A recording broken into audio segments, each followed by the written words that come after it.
Bonsoir, Olivier Gallardo, je suis le responsable de la société Mercedes-Benz Saga à Angers et je suis partenaire de la soirée Connect pour la 3e fois en 2 ans. Alors Mercedes a lancé il y a 3 mois un modèle électrique, tout électrique. Est-ce que vous pouvez nous en dire un tout petit peu plus?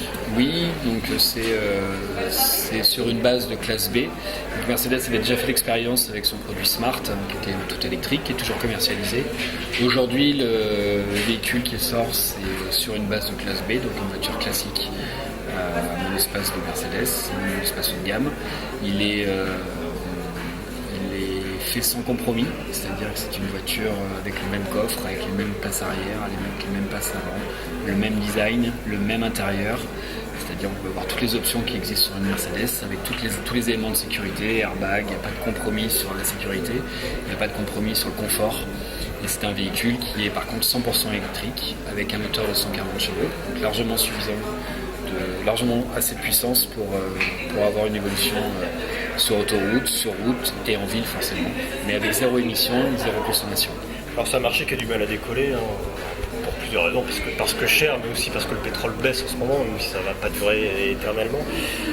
Qu'est-ce que vous pensez de la prime à 10 000 € qui justement entre en vigueur aujourd'hui pour encourager l'achat de véhicules électriques? De toute façon, l'évolution et l'élargissement de l'offre automobile autour du véhicule électrique ne passera que par une volonté politique. Donc c'est une incitation à la base, parce que le développement de ce véhicule-là est forcément plus cher qu'un véhicule épuré comme sont les véhicules thermiques. Le véhicule électrique a besoin d'une impulsion à 2 niveaux.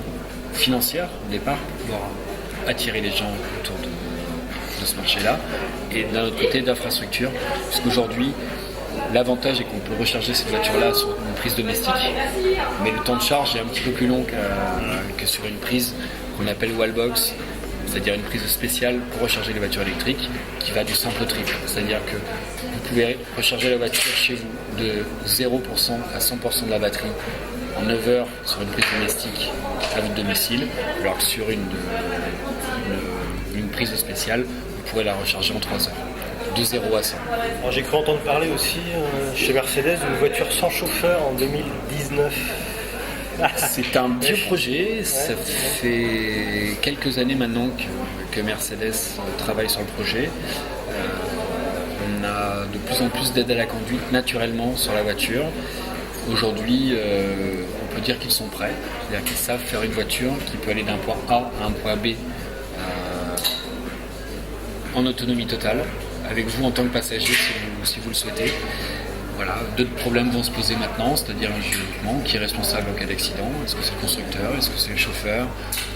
Et il n'y en a pas, donc est-ce que c'est le passager? Est-ce que c'est le propriétaire du véhicule? Voilà, c'est un sujet, c'est un débat, mais toute nouvelle technologie apporte de nouveaux débats.